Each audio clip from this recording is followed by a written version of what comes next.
A warm welcome into Sit Still, Look Pretty. That's right. It's the month of July.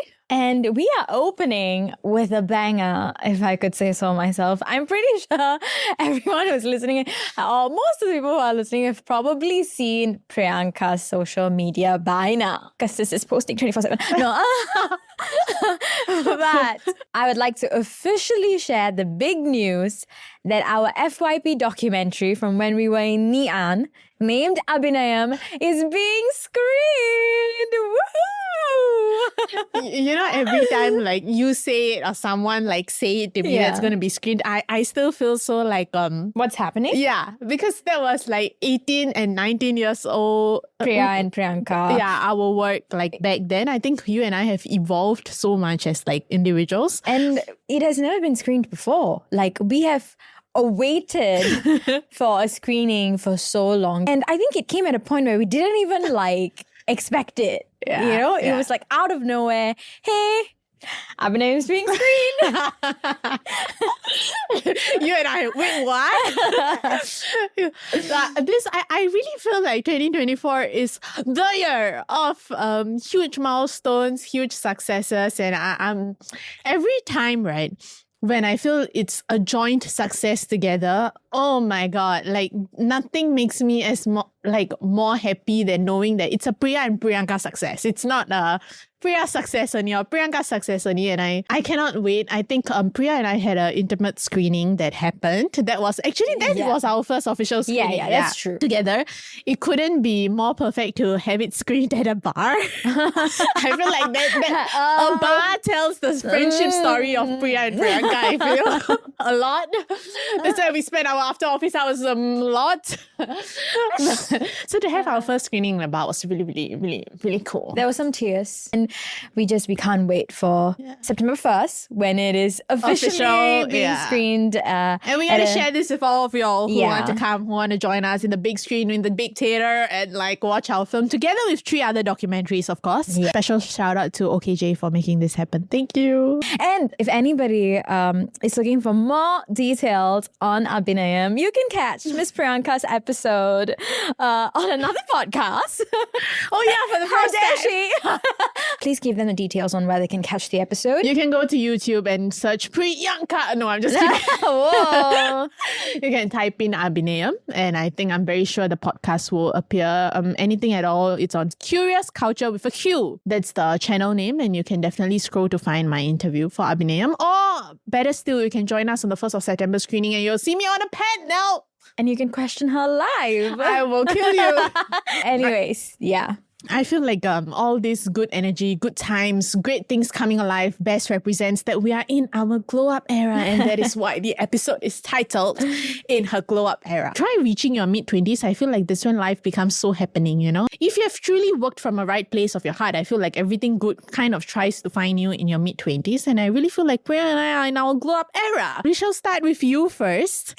Do you feel like you are in your glow up era? To be very honest, when I opened the question for this month's episode and I was looking at it, I think I stared at it for like a good minute before like tears like just started to like stream down. Oh no. Uncontrollably. Because I think when you look at the question, like, or when you look at the word glow up, you automatically associate it with a very physical aspect of yourself. And so when I was looking at it from that perspective, to be very honest, the truth was, I don't think I was feeling all that glowed up, if I'm being truthful, because I think I am at a stage in my life where I'm very busy. There's too many things going on and I'm a little overwhelmed. The ability of like being able to take care of myself physically has been lacking. I realized like I was trying so hard to dig for an answer, and I just realized that, hey, you know what? I don't think I'm like a fan of what's being reflected at me.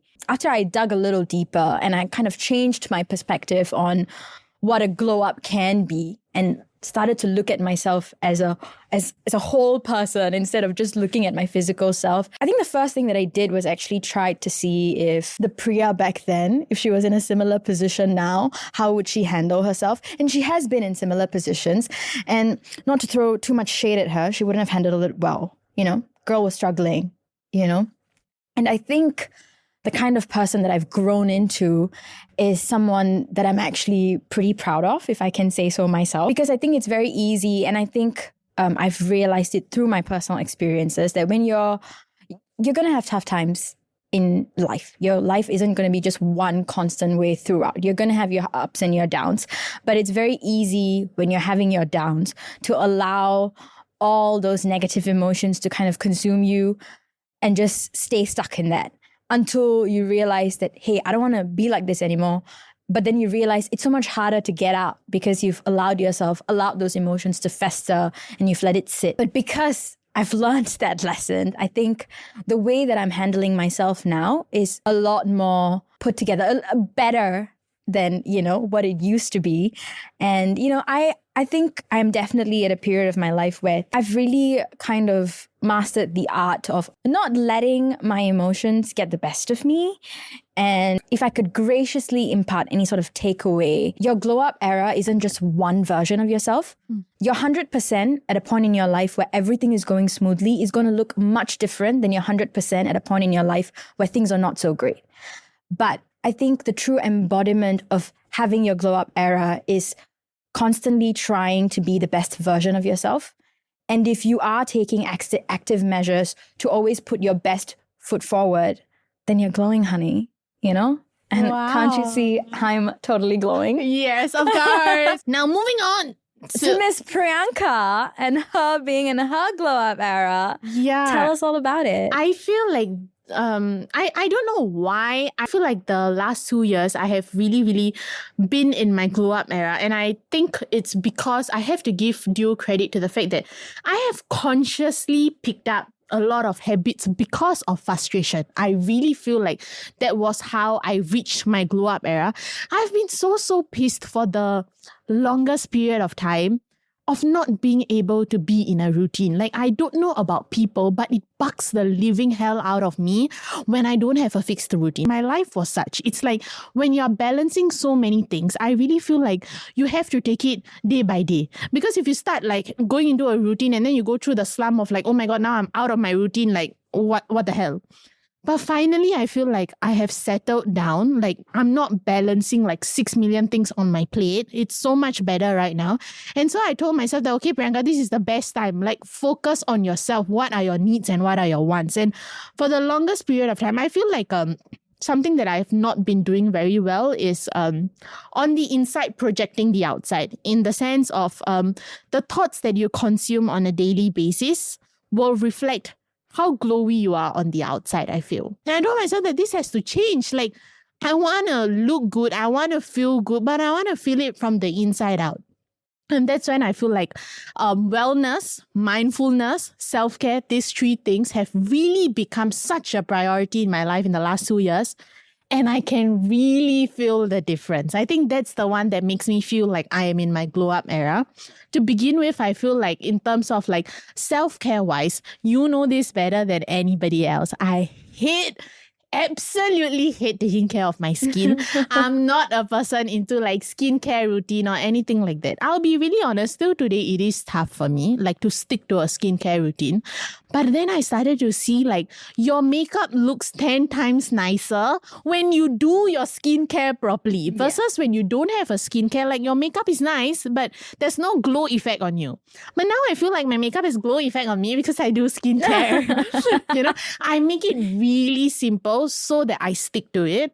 But I feel like that's one of the habits that I picked up. The next one, I feel like mindfulness is something, I'll be very honest, I picked it up only this week because I really feel like the older we get, the amount of problems we face changes. Like, it is sometimes like, it is not like there's something huge that's going on in your life, but just a certain incident or something, right, can just trigger a past memory just like that. And I feel like when that happens, I suddenly feel like I lose like my mojo. I don't know like what to do to exactly have like a healthy space of mind. So this was the first week actually. In fact, on Monday, I told myself that, Priyanka, you were so good at writing your thoughts when you were 18 or 19 years old. What happened to it? Because you were so busy, you don't want to process anything right now. So I made it such that every day when I go to work, before I switch on my laptop and look at all my emails, the first thing I do is write. I write down everything that is on my mind, and I really liked that for myself this week. I'm really hoping I carry it on. I really want to. I'm committing myself. Last one, I feel like physical wise. Again, Priya knows this. For the longest period of time, I was not happy with the way that I looked. It has nothing to do with me comparing myself to any kind of body images or anybody looking like, pretty or whatsoever. I just feel like it's something that I'm always someone whereby when I look at the mirror, I have to feel confident about myself. I feel like I lacked it for the longest period of time. I'm grateful that I picked up spin. I think it's easy to pick up a sport. It's another thing to commit to it. I really felt the weight of it in May exactly when I started working. And my God, the tiredness after your office working hours is insane. Like, I will be really honest, like to report to a spin studio after my freaking office working hours, right? It's a bloody nightmare. Like it sucks out the living soul out of me. But I think I really lean into the mindset of, Priyanka, this will make you feel good. The moment you finish it, right, you will feel good. It is just the process of dragging yourself after work to a spin studio, because it annoys me because my dinner, I eat late dinner because of that. Then my showering time becomes late. I go to sleep late, and the next day I feel awfully painful like throughout my body. But I tell myself like, no choice. You want a healthier, better version of you. You show up whether or not you're tired or not. And I think ultimately, in my blow-up era, I just want to summarize and say that it is so difficult. Every single thing that I've listed down, I really feel like it takes out the living hell out of you because there's so much more in your head, right? It's like I got so many more things to attend that is important, that needs my time. I cannot be like, now is my time for self-care. Now is my time to like appear at a studio. But I really feel when you fail to take care of yourself, it will start showing up in your mental space. It shows up badly. At the same time, the way you talk to people also, it shows up in that because you're forever tired. You're forever telling yourself that I'm tired, I cannot. I'm tired, I cannot. And right now, I feel like I'm in a much better state. I feel like I'm much happier. It doesn't deem to say that I don't have bad days. I do have bad days, but I feel like I've reached this mindset of like, if it's a bad day, I will still come around it. I still got my mojo. I completely agree in a sense that I think it's about having like a balance to both. I feel like being positive to an extent of like ignoring your problems, that's not realistic. Being stuck with your problems is not a realistic solution either. And I really feel like that's what your mid-20s is all about. It's like stop comparing yourself to the person who's seated next to you. I feel like you should compare yourself with your version of yesterday. Yeah. As long as your today is a better version than your yesterday, as much as it sounds cheesy to say, I know. But I feel It's like true. it is so freaking true, Because at the same time, your mid-20s is when I feel like a lot more things are being thrown at you. You're adulting for the first time ever in your life. Disgusting. True. Yeah. And going through different kind of emotions for the first time ever in your life. I'm like, where were all these emotions when I was younger? Nowhere to be seen. The amount of responsibilities is like, pages long because you're no longer somebody who's like, oh, it's okay, you're a kid, I'll do it for you. It's fine. It's like, no, you figure your own things out. Yeah. I mean, I was trying to like not swear, but it's true. You got to figure your own shit out. But okay, I feel like we gave our perspective on in her glow up era. I can't wait for y'all to meet this week's guest speaker, which is a very exciting one, I feel. It is none other than Shradha Agarwal. Shradha is a celebrated makeup artist in Singapore's makeup and beauty industry. With more than a decade worth of experience in makeup artistry, Shradha is the go-to expert when it comes to all things makeup. She has a diverse portfolio, having worked in all fields, including editorial and fashion shoots, TV, news, media, films, as well as working with celebrities and brides. Currently based in Singapore, Shradha has also traveled around the world for overseas shoots and destination weddings in her role as a professional makeup artist. The Glam Queen is also a proud author of her very own book, Makeup, Portraits, stories. Shradha is in fact the very first makeup artist in Singapore to publish her own book on makeup featuring self-photographed portrait. Her passion for teaching has led to her to share some simple, practical, time-saving makeup tips and tricks in her books. Welcome to Sit Still Look Pretty, Shradha. Thank you for having me, guys. You're so cute. We are so excited to have you here, I have to say. Likewise, I'm equally very excited, and I have to add to this is my first ever podcast, and I'm so happy it's with you girls. We are extremely happy that it's with us as well. By the way, guys, I was telling Shradha before we started that I've been following her since I was like 15 years old. And to see you, like constantly achieve things. And I have to say that I have always wanted to like speak to you because I think definitely you're so good at your craft. At the same time, like it shows very well through your works that nothing was an overnight like success. It's a lot of like hard work, sweat and blood. And I think what better way to like have you seated down here to look back at your life. Hopefully, the questions make you look back at your life and reflect a little bit. But before we get started, I just want to introduce to you the topic for this month, which is in her glow up era. And so that's why it felt like so perfect to have you. I feel like we all start somewhere at the end of the day. And we don't always find the right thing that fits us immediately, right? It's a step of progress. So I want to start by retracing back your steps a little bit. I want to know what sparked your interest in the makeup and the beauty industry in the very first place. So if I go back, I was always an artistic person. My mom would always want us to put our energy into art. She enrolled us in drawing classes and music and dancing. But I could see my traits in art was always acing, and drawing was my very strong point. Back in school, suppose we had an art class going on and we had to do a portrait drawing. I would finish mine first, and then I would get an A+. And then everyone else who I knew was very close to me, my friends, they would send me their books that, can you please finish it up? Because everyone wanted an A+.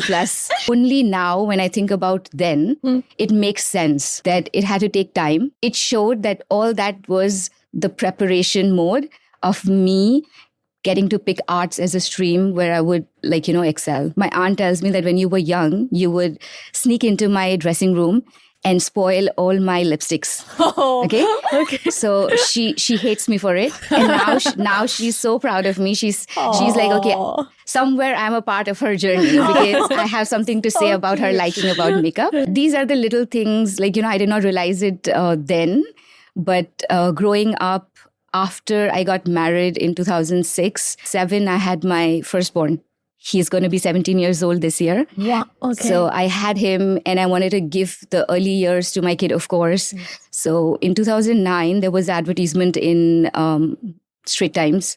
There was an advertisement about Cosmoprof Academy for School of Makeup. I wanted to go learn personal makeup for myself. Having said that, in 2005, back in India, I did a 7-day makeup course by a celebrity makeup artist. And he told me after the end of the class that you've got very steady hands. Why don't you join me for some bridal work, or just let's do something together? And I know that my family wasn't ready for it then. So coming back to 2009, when I saw the advertisement, I had a little discussion because it was just me, my husband and my little one. He was 2 years old. So I told him that, I would like to do this personal makeup course. So he said, go for it. You like something, you want to do something. And now that the kid has started to go to preschool, you have that time. You can definitely go for it. I have to give it to my husband for the start of it. Okay. Yes.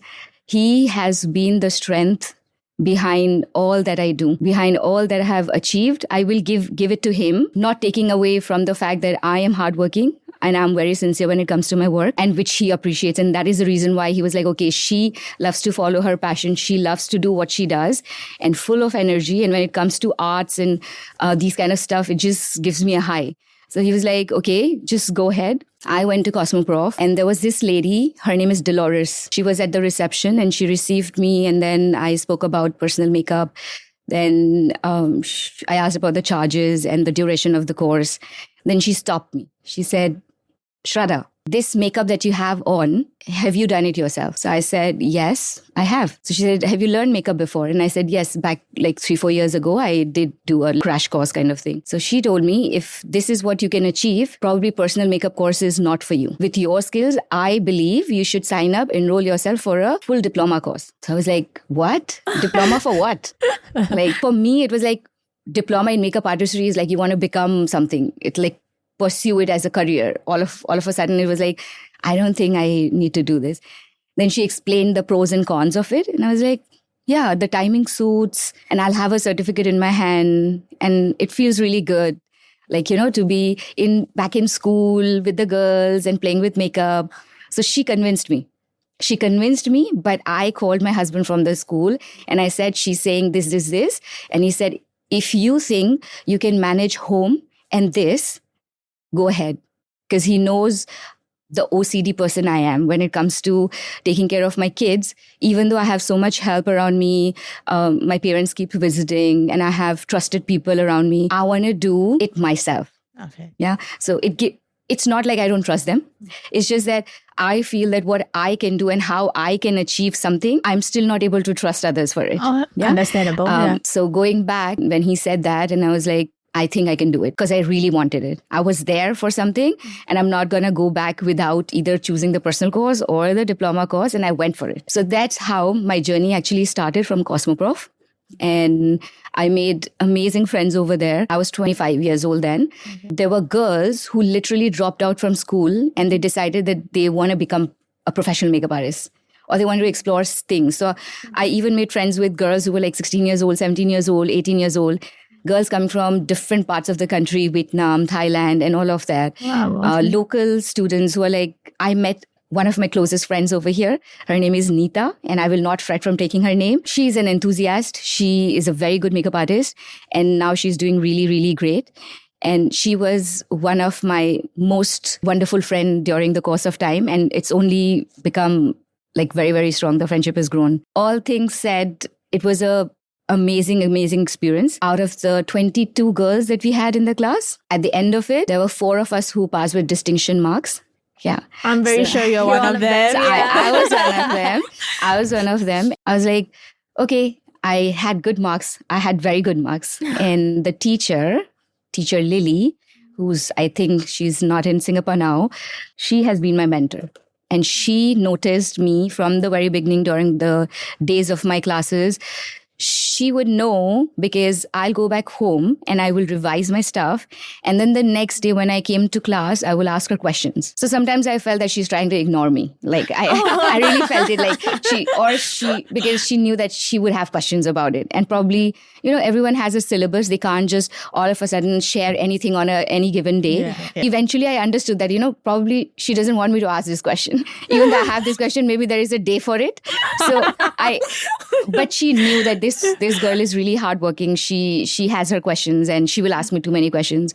So at the end of it, I realized that whenever she used to come close to me to observe my work or to say something about my work, that was the time I started asking her questions so that, you know, I really get an answer because I really wanted to know more. So when we passed with distinction, teacher Lily was the one who told me that go ahead, be a part of Chinge, and there are 10 girls. I will show you what's the look and then you can lead the team and you can, like, you know, overlook what's happening. So basically 2 or 3 of us will go. Teacher Lily will show us what's the look like. And then we have few people who we will just, like, you know, we are all working, but just touch up. If it is not there, then you can just fine tune the final look.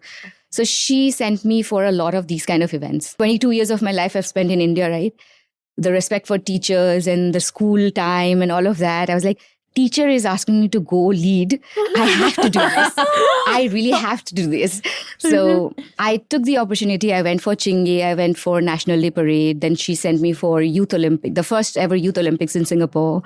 Then she also put me through the opening of Marina Bay Sands ceremony. Wow, and she's really like a mentor who really... so Cosmoprof sweet. has been like that. And I'm so sad that after COVID, we don't have it anymore. I was still in touch with the principal, NG and Lily, all of them. And I miss them so much. Every Diwali, since the time I passed, like 2009, 2010, January was my batch. I go to them just to like share my happiness with them. Oh, And we go back so in time that every year is so much of growth. Every year there's so much of learning, new trends, new techniques. I see. But something did not change about Teacher Lily was she looked the same. I was like, years passed by, but you look exactly the same. She was the sweetest. She has played a pivotal role in my journey. Had it not been for her to send me to these places, people wouldn't notice my work. Because I remember there was one of the chingies that she sent me, and I was picked up from there by another artist saying that she really likes my work. And then for a good number of years, I worked with her. I would say 1.5 years exclusively. And it was a great experience. I'm very thankful for that experience. And likewise, in 2010, I also joined for 6 months. I joined a Scandinavian makeup studio. Okay. Which unfortunately was not here in Singapore for long. I think they operated for 2-3 years, but I was there for 6 months. Then I started getting more freelance jobs. And then if I wanted to do more freelance job, then I can't be stationed at one place. Yeah. Even though I was part-timing at that Scandinavian studio, I was finding it difficult to take out time for that as well as my freelance work. I also participated in a lot of beauty pageants, a lot of Mrs. Singapore stuff that I did. I'm curious, like the work environment shifts, right? How did you like adapt to that? Good, very good point. I'm glad that you asked so we don't miss out the point. So the thing is, like I know makeup artists who are very good in creating a certain look, and I seriously envy that. Then you can streamline your work, right? But at the same time, there are pros and cons to it. Like your clients will go to you because they love your work. And everyone wants that kind of look on them. And that's why you create that kind of client base, right? For me versus I wanted to do everything. I like to have fun. So I didn't want to be like just bridal artist or just doing fashion shoots or just being backstage. It's very difficult. But what happens is you learn a lot. You do different things. You get to meet a different variety of people, and then you can streamline, or then you know like what exactly is it that you really love to do and what really pays your bills. Yeah, there's a difference in both. Over the period of time when you keep doing certain kind of looks, you master it. You master it. So that could be something which is the strong point. You can say that this is my strong point. Okay. And others is which keeps you going. Which is driving you to still continue. That's how it is. When I'm backstage, it's a different energy altogether. And it's a different kind of feeling altogether. It's like an exam. You're backstage, your exam is going to walk the stage. Your whatever you've done is going to walk the stage. And then there comes the result right after the show. How was it done? If there were any malfunctions, or do you think you can improve from here? Or this was it. You nailed the look that was required. So all of it on stage and amazing. Like that experience is really amazing. So in my checklist, I have one thing which I have not yet done is the Paris Fashion Week. So I really oh my god, I'm rooting for you to be there. Yes, thank you so much. I know like that's a highlight that even I'm not into the fashion or beauty industry, but I watch it. Like I always look forward to them walking the runway and things like that. And from the way like you were talking, right, I think you summarized a lot of things beautifully. A lot of people want to excel in things, but I think very few people take the time to learn the craft fully. And I feel like you showed the appreciation of taking your time to really learn, because some of us we do it once and we are like, okay, I'm good at it because my friend told me my makeup looks good. It's so nice to hear that you don't limit yourself and that you're constantly like exploring. And like you mentioned, I think makeup has evolved so much to the point that like we have like microblading, you can lip tints, cheek tints. But I'm very curious to hear that, there's been multiple makeup trends throughout the years. And I want to know, what's a makeup trend that you really loved and what's a makeup trend that you were not a fan of? At this point, it's the glowy look. Yeah. I think my aesthetics, if you go back on my Instagram, if you see through the pictures and the work that I've done, so I always emphasize the eyes, and rest of the face, I kept it very neutral, very subtle, soft. And when I say subtle, soft, everything, I have done makeup for others as well, for myself as well. But I keep it to minimal. So and I blend it in a way that it looks very soft and subtle. So there's a technique to it, but still the look is such that your eyes are emphasized. So that kind of look was always my favorite. That is my aesthetic, where your eyes speak. And glowy look, the past 2-3 years, and even now it's ongoing. And I think it works when it's indoors and evening parties or beach parties, the glow, the bronzing, the second skin kind of look, it really works. Even for teenagers, that's all what they're going for, fresh look. But still, they want to do the tinted moisturizers. The young girls are exploring. And I'm happy that they're exploring. But at the same time, we have brands who are inclusive and they're taking care of children's skin needs. It's one thing we cannot take away from girls or the like-minded beauty enthusiasts, that if they see so many people doing it, they will follow the trend. The desire to know more, the curiosity is always going to be there. So I don't think, in the social media, there's so much of commotion regarding kids going to a beauty shop and buying stuff which adults are buying and all of that. Yeah. Honestly, you cannot blame them. There's so many social media channels now continuously that the beauty advertisements pop up. So not to blame them, not to blame the parents. It's a conflicting issue, which I am not in place to talk much about.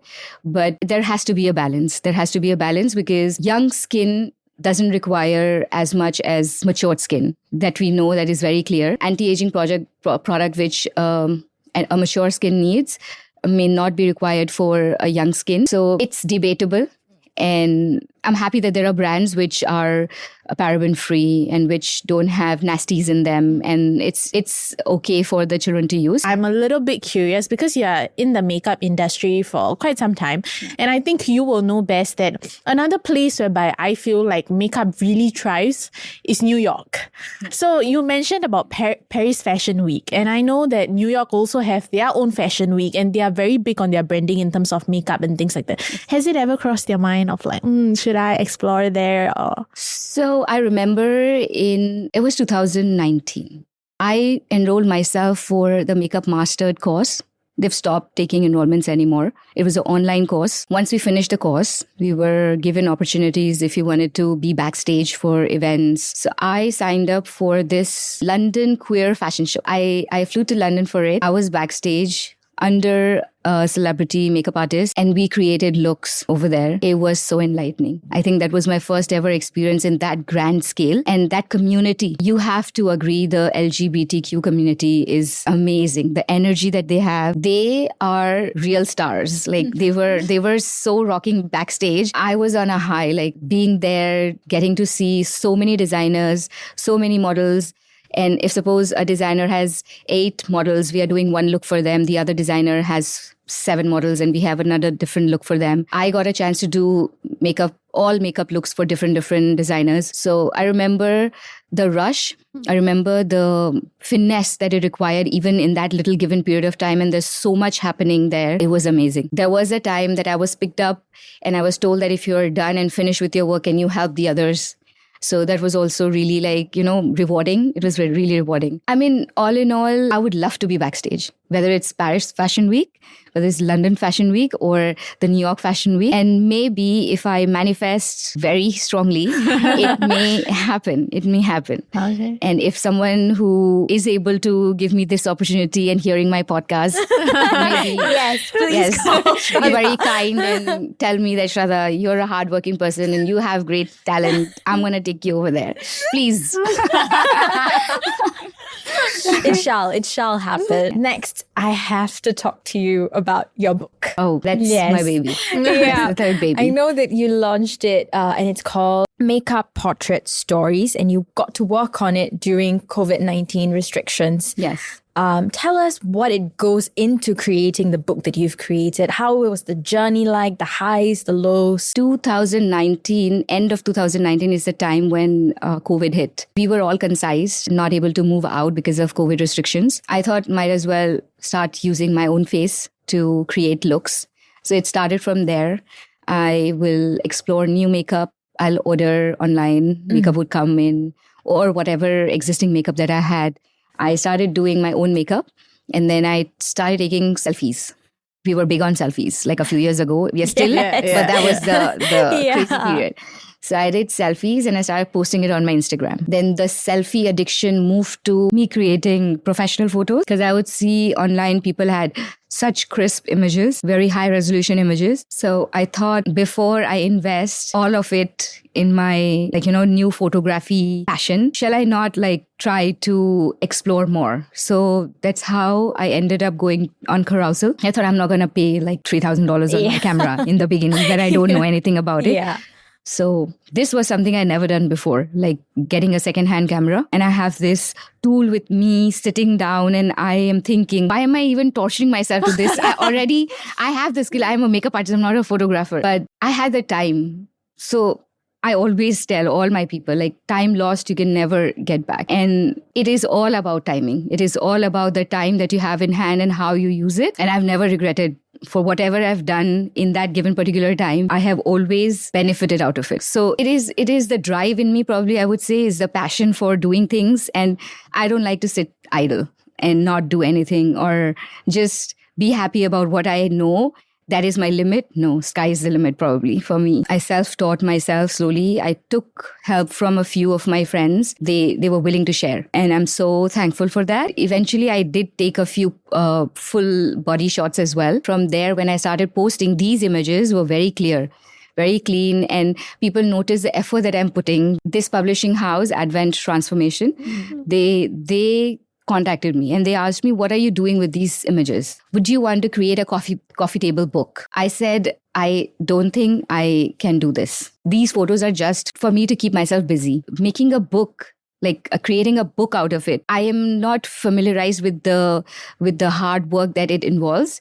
And there'll be so much more to it. There is so much more to it. I have no background of it. They convinced me into believing that these images can be used in a book and I can savor it for life. It's like a legacy for me. Yeah. And they convinced me to do it. And they showed so much confidence in me. I was like, okay, I don't mind trying. So if you see, the trend is at every career point where I have bloomed, there's always been someone behind it who has pushed me, who has believed in me. And it continues to happen. And I'm amazed at how the universe has this thing in line for me where someone is the reason behind that push and that support and that confidence in me. I will have to give it to the publisher. Her name is Cassiope. I call her Cass. She was my mentor throughout. I had a very bittersweet relationship with her, I have to tell. Yes. I loved her at points and I was like, I don't even want to speak to her. Oh. And she knew it. She would be like my mother and scold me like, no, it doesn't work like that. And you have to do this. And I was like, I didn't even in the first place want to do it. And you are the one who's like, but so that kind of relationship, So cute, yeah. but I have to give it to her. She showed confidence in me. She said, you will not know how many people benefit out of it and you will learn in this process. And I was like, this is something I've never done and I don't mind. With the help and support and the confidence that you have in me, I'll try my best. So I was willing to do this. So I submitted these some few photos. I did new shoots for the book, which I did not publish until before the book was launched. But I also told her that I want to be myself. I want to use simple words. I don't want to read the book because I told her I'm not a writer. I'm not a person who is very good in scripting stuff. So she said there'll be a shadow writer who's going to help you. And we will work on the editing of all of that. And you don't have to worry about it. You submit your material. And my idea was that I'll give you what is needed. And we discussed what kind of content we want for the book. But I always wanted to highlight some people in my life who has made a big difference by their presence. It has made a huge difference in my life and my career. So I told her half my book, I give it to you. You are the force behind it. And I want to do it. I will post the best looks that I like and we will talk about it.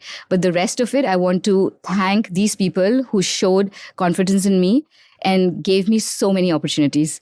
I think the last question that I have for you is, because I feel like you have shared a lot about your journey so far, but something that I feel, I hope we don't end on a heavier note, but I just, out of curiosity, I want to know, so far in your journey, if someone were to tell you what is the biggest challenge that you have went through and will always stay at the top of your mind because it shaped your career, what would that be for you?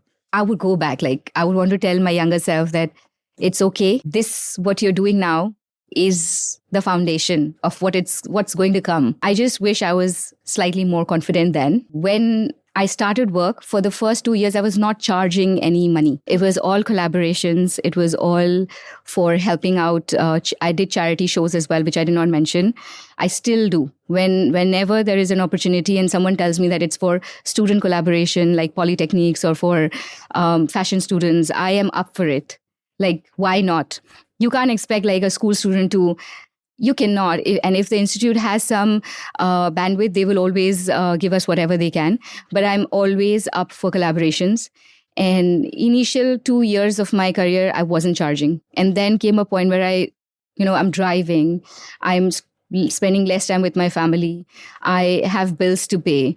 That's when it happened. It struck me like, if this has to be my career, then it has to start somewhere. Yeah. Like, it was difficult. I would say there is no shortcut to being successful. You have to have the patience in you. You have to wait for the right time to happen. And all you can do is the consistent hard work and the constant learning that happens in the process. For some, it happens quickly. For some, it takes some time. But it is going to happen. Sooner or later, you will achieve what you want to achieve. It's just a matter of time. We wish you all the success and all the love. I think if anything at all, you true epitome of hard work and success. We'll be rooting for you. Thank you so much yes. for joining us today. Thanks, I think girls. It was so I lovely had to have a great you. time. You're great listeners. I think they will enjoy this podcast a lot. I think learning about the insights into your work, the people behind you supporting you, your journey so far, I think it was summarized so well. So thank you for making this morning so special with us. Yeah. Thank you so much for having me. I had a great time. Thank you so much, girls. Thank you. That brings me to the quote of the month, which I feel like it's a very beautiful summary of everything that we have discussed so far. Here it goes. She remembered who she was and the game changed. Beautiful, beautiful. I think perspective is all it takes to set the scene. When I look at myself from just one perspective, it's very easy to kind of feel like, is life really that good? Is there all there is to it? But when you step back and you encompass your persona and your individuality as a whole, I feel like there's a lot more things to appreciate and be happy for. And for a girl who just turned 24, like barely 2 months ago, I think I'm adulting pretty well. So the game definitely changed. I really, really loved this quote because I felt like it reminded me of two things. I think surviving and thriving is a very thin line. Yeah. And when you are in your glow up era, you don't survive day by day. You thrive day by day. Do you see what I did there? Yeah. She's a rhyming queen. So, here's to all of us who are thriving. I think we've had a really feel-good episode. I'm leaving here feeling good, and I truly hope that anybody who's listening leaves here feeling good about themselves as well. And with that, we will catch you guys with another guest and a new cup of tea in the next episode. This is Priya. And Priyanka. On Sit Still, Look Pretty, 'cause girl, you're more than a quick gaze. She glowing.